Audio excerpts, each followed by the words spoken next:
Friends, welcome back to my YouTube channel. तो आज की क्लास में हम कवर करेंगे फुटप्रिंट्स विदाउट फीट का chapter number 1 a triumph of surgery.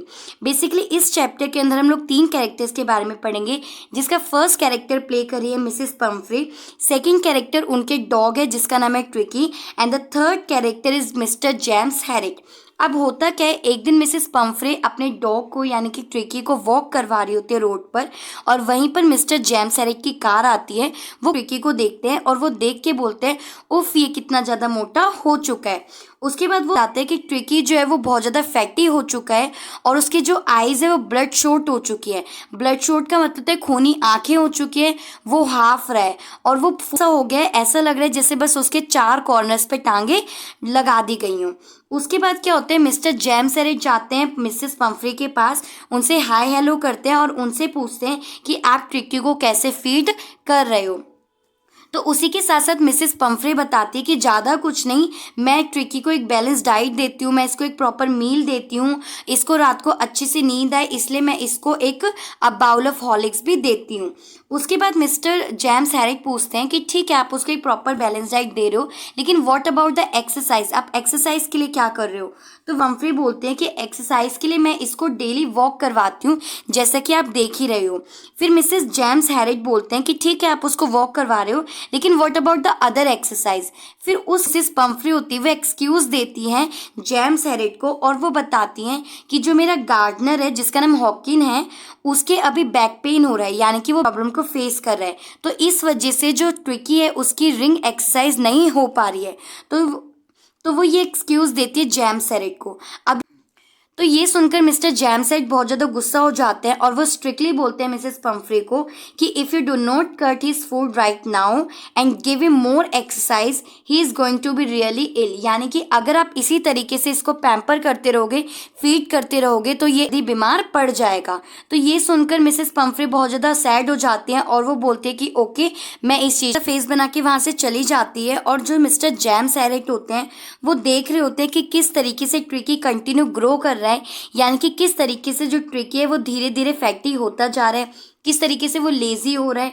उसके बाद वो नोट करते हैं उसके कोट को और वो कहते हैं कि जो ट्रिकी है उसके पास इतने सारे कोट्स हैं कि वो समर्स में अलग कोट्स को वियर करता है, विंटर्स में अलग कोट्स को वियर करता है और वेट डेज में वो अलग कोट्स को वियर करता है। हो जाती है ये सारी सिचुएशंस होने के बाद जो मिस्टर जेम्स हैरिट होते हैं उनको पता होता है कि जो मिसेस पम्फ्रे है वो 1-2 दिन के बाद मिस्टर जेम्स हैरिट से दोबारा मिलेंगी।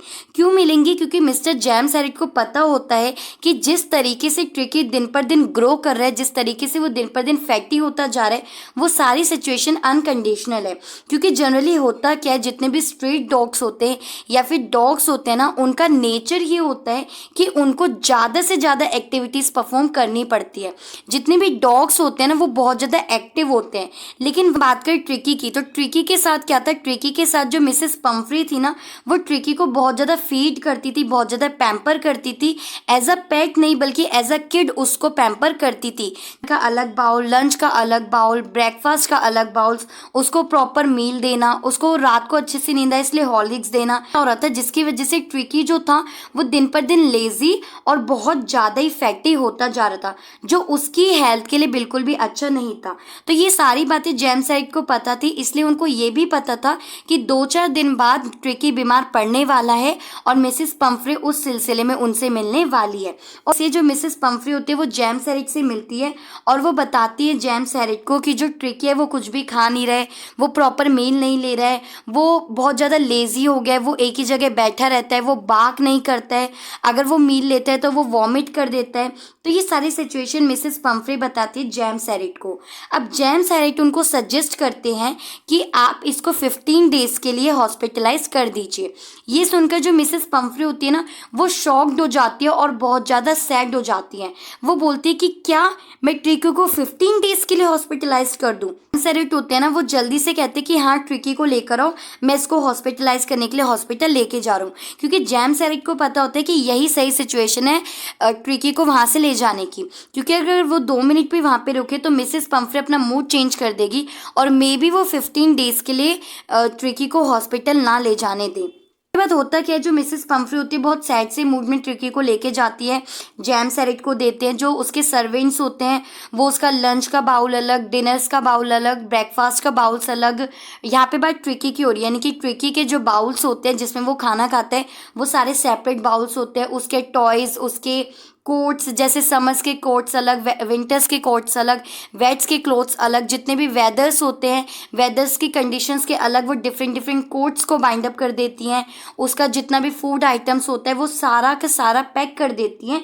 ये सिर्फ और सिर्फ ट्रिकी का सामान होता है, और सारा का सारा सामान वो जो उसके सर्वेंट्स होते हैं मिसेस पंफ्रे के, वो सारा पैक कर देते हैं, जिसकी वजह से वो जो जैम सैरेट की कार होती है वो पूरी ओवरलोडेड हो जाती है। उसके बाद जल्दी से मिस्टर जैम सैरेट उसको अपनी कार में बैठाते हैं और कार आगे बढ़ाते हैं। जैसे ही मिस्टर जैम सैरेट अपनी कार को मूव करते हैं, वैसे ही मिसेस पंफ्रे ट्रिकी का फेवरेट कोट विंडो से थ्रो कर देती है और मूव को बैक करके क्राई करने लग जाती है। उसके बाद मिस्टर जैम सैरेट कार को मूव करके हॉस्पिटल ले आते हैं, जहाँ पर बाकी के अदर डॉग्स भी होते हैं। जैसे ही ट्रिकी कार से उतरता है वैसे ही बाकी सारे डॉग्स उसके आसपास आ जाते हैं और उसको स्मेल करते हैं। जब वो उसको स्मेल करते हैं तो उनको ऐसा लगता है कि ये डेड है।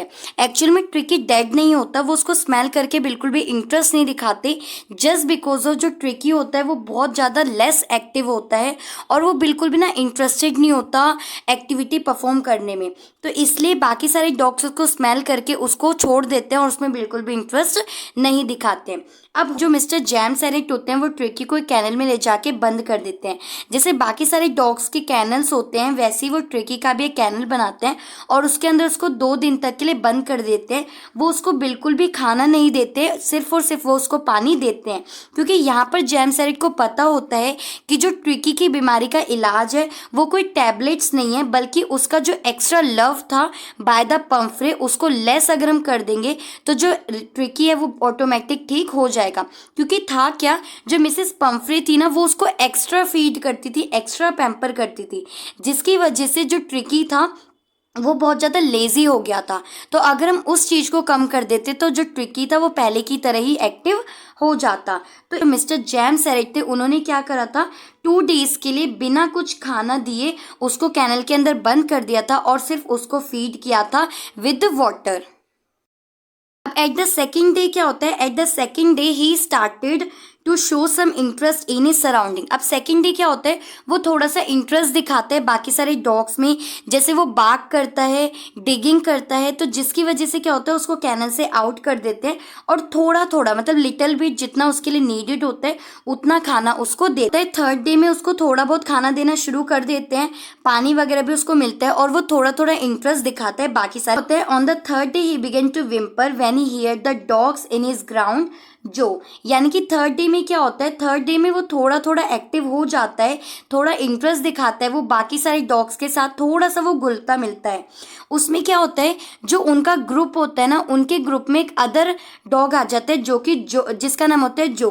अब हो देखा होगा जो एक ग्रुप्स होता है डॉग्स का, उसके अगर अंदर कोई और डॉग आ जाता है तो वो सारे क्या करते हैं, घेर कर उसके ऊपर बाग करने लगते हैं, यानी कि ये उनका बिहेवियर होता है। तो वहां पर भी उस ग्रुप से एक डॉग आ जाता है जिसका नाम होता है जो, और जो बाकी के डॉग्स होते हैं ना वो जो को घेर के खड़े हो जाते हैं और उसके ऊपर बाग करने लगते हैं, क्योंकि ये डॉग्स का बिहेवियर ही होता है। तो सेम एज जो ट्रिकी होते हैं ना वो भी ये चीज़ करता है। तो ये सब देख के ना जो जैम सैरेट होते हैं उनको लगता है कि हाँ थोड़ा सा रिस्पॉन्स बेटर है, और उनको समझ में आता है कि एक्चुअल में जो ट्रिकी है उसकी मेडिसिन ही ये है। तो उसके ट्रिस्टन होता है। ट्रिस्टन कौन होता है, ट्रिस्टन वो पर्सन होता है जो एज अ सर्वेंट काम करता है उस हॉस्पिटल में, यानी कि ट्रिस्टन वो पर्सन होता है जो फूड्स प्रोवाइड करता है डॉग को। ये ट्रिस्टन नाम है एक पर्सन का, ओके। तो ट्रिस्टन जो होता है ना वो सबके बाउल्स लगा देता है, सारे डॉग्स के बाउल लगा देता है और वो खाना देता है। अब होता क्या है, सारे डॉग्स भाग भाग कर आते हैं और अपना अपना खाना खाते हैं। तो ज़्यादा फैटी होते हैं जिसकी वजह से वो सबसे लास्ट में आता है, और जब वो बाउल चेक करते हैं तो वहाँ पर कुछ भी खाना नहीं होता, जो बाउल होता है वो एम्प्टी होता है। तो उसके बाद क्या होता है, जब भी नेक्स्ट टाइम ट्रिस्टन सबके बाउल्स लगा के फूड उसके अंदर डालता है तो जो ट्रिकी होता है वो भी रन करके आता है और वो भी फटाफट खाना खाता है। अब ये सिचुएशंस तो थी जो हो रही थी हॉस्पिटल में। अब उसी के साइड में मिसेस पंफ्रे के हाउस में क्या होता, मिसेस पंफ्रे बहुत ज़्यादा सैड थी, बहुत ज़्यादा दुखी थी, रोती रहती थी। उनको लगता था कि पता नहीं ट्रिकी कैसा होगा, वो ठीक हो भी रहा होगा या नहीं हो रहा होगा।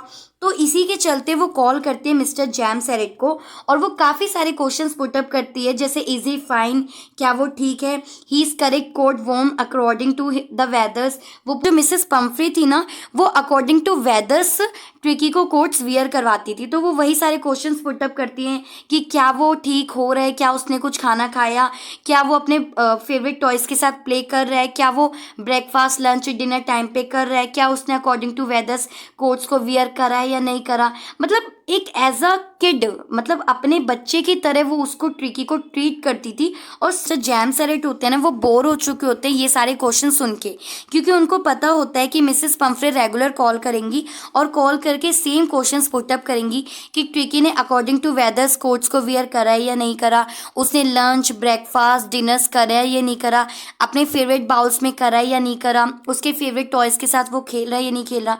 तो ऐसे केस में जो जैम सेरेट होते हैं वो रिप्लाई करते हैं मिसेस पंफ्रे को कि yes he is moving now and he is out of danger, यानी कि हाँ वो अब धीरे धीरे ठीक हो रहा है और वो अब आउट ऑफ डेंजर है। तो ये सुन पंफ्रे बहुत ज़्यादा खुश हो जाती हैं और वो क्या करती हैं, वो 2 kg डजन एग्स को भेज देती हैं हॉस्पिटल में फॉर द ट्रिकी, यानी कि ट्रिकी के लिए वो 2 दर्जन अंडे भेज देती हैं और उसी के साथ साथ रेगुलर बेसिस पे वो मीट ब्रांडीज बियर्स भी भेजती हैं। अब होता क्या है, जो जैम सेरेट होते हैं ना, वो ये सारा खाना ट्रिकी को नहीं देते और वो ये सारा खाना खुद खाते हैं और डिस्ट्रीब्यूट कर देते हैं अपने सर्वेंट्स को। क्यों डिस्ट्रीब्यूट करते हैं? क्योंकि उन्हें पता होता है कि अगर वो ये सारी मील ट्रिकी को देंगे तो वो दोबारा उसी कंडीशन में आ जाएगा जिस कंडीशन में वो था, और ये सब चीज़ें उसकी हेल्थ के लिए अच्छी नहीं है। सच क्या होता है, जो मिसेस पंफ्रे होती हैं वो उसकी फेवरेट चॉकलेट केक्स भी भेजती हैं, लेकिन जो मिस्टर जैम सेरेट होते हैं वो कुछ भी नहीं देते ट्रिकी को, क्योंकि उसकी बीमारी का इलाज ही ये होता है कि उसको लेस फूड दिया जाए, जितना नीडेड है उतना ही दिया जाए और ज़्यादा से ज़्यादा उससे एक्टिविटीज़ करवाई जाए। तो ये सारा सामान वो डिस्ट्रीब्यूट कर देते हैं, खुद भी इंजॉय करते हैं और अपने सर्वेंट्स को भी देते हैं। उसी के साथ साथ मिस्टर जैम सेरेट सोचते हैं कि क्यों ना मैं इसको लाइफ टाइम के लिए यहीं रख लूँ और फ्री का खाना खाऊँ, लेकिन फिर वो सोचते हैं कि नहीं, ये चीज़ गलत है, लालच करनी बुरी बला है। 15 डेज में ट्रिकी को मिसेस पंफ्रे को हैंड ओवर कर दूंगा।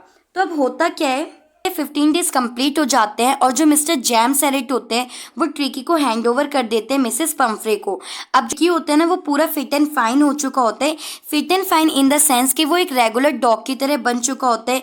जैसे अब वो बाग करता है, एक्टिविटीज़ करता है, रन करता है और उसी के साथ साथ वो लिकिंग करता है। आपने देखा होगा जो डॉग्स होते हैं जब वो अपने मालिक को देखते हैं तो वो लिकिंग करते हैं, क्योंकि वो उनका नेचर होता है। तो इसी तरीके से ट्रिकी भी अब उन सब एक्टिविटीज़ को परफॉर्म करता है। जो मिस्टर जैम सेरेट होते हैं वो कॉल करते हैं मिसेस पंफ्रे को और विद इन अ मिनट्स जो मिसेस पंफ्रे होती है वो अपनी बड़ी सी कार के साथ आ जाती है ट्रिकी को लेने के लिए। जैसे ट्रिकी अपनी मालकिन यानी कि मिसेस पंफ्रे को देखता है, वो भाग के जाता है और उनकी गोद में चला जाता है, उनको लिकिंग करने लगता है और उनके लिए अपने इमोशंस को शोज करता है। ये सब देख के मिसेस पंफ्रे काफ़ी खुश होती है, उनको काफ़ी अच्छा फील होता है कि येस फाइनली ट्रिकी अब ठीक हो गया।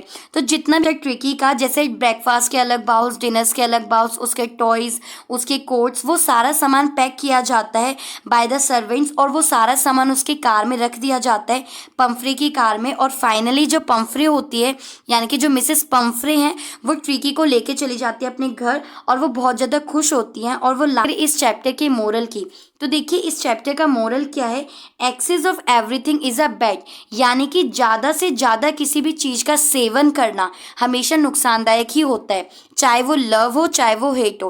क्योंकि इसमें क्या था, जो मिसेस पंफ्रे थी ना, उनका बहुत ज़्यादा एक्स्ट्रा लव था टुवर्ड्स द ट्रिकी, जिसकी वजह से जो ट्रिकी था वो बीमार हो गया था। मतलब बीमार नहीं कह सकते, वो बहुत ज़्यादा फैटी हो गया था, लेज़ी हो गया था, टायर्ड हो गया था, उसकी आइज़ पूरी ब्लड शॉट हो गई थी, वो गुब्बारे की तरह फूल गया था। बस ऐसे लगता था जैसे चारों तरफ बस उसके लेग्स कॉर्नर पे फिट कर दिए गए हों। तो फाइनली जब उसको कम किया गया, यानी कि उसके फीट पोर्शन को कम किया गया, तो वो अपनी नॉर्मल एवरेज कंडीशन में आ गया। चैप्टर का मोरल यही था कि excess of everything is bad. तो इसी के साथ साथ ये चैप्टर पूरा कंप्लीट हो गया, जिसके अंदर हमने इसकी पूरी थ्योरी को डिटेल्ड में कवर करा है। आई होप आपको ये चैप्टर समझ में आया होगा। अगर चैप्टर समझ में आया तो प्लीज़ वीडियो को लाइक करना, चैनल पे नए हो तो सब्सक्राइब करना एंड अपने फ्रेंड्स के साथ भी इस वीडियो को ज़रूर शेयर करना। Thank you for watching.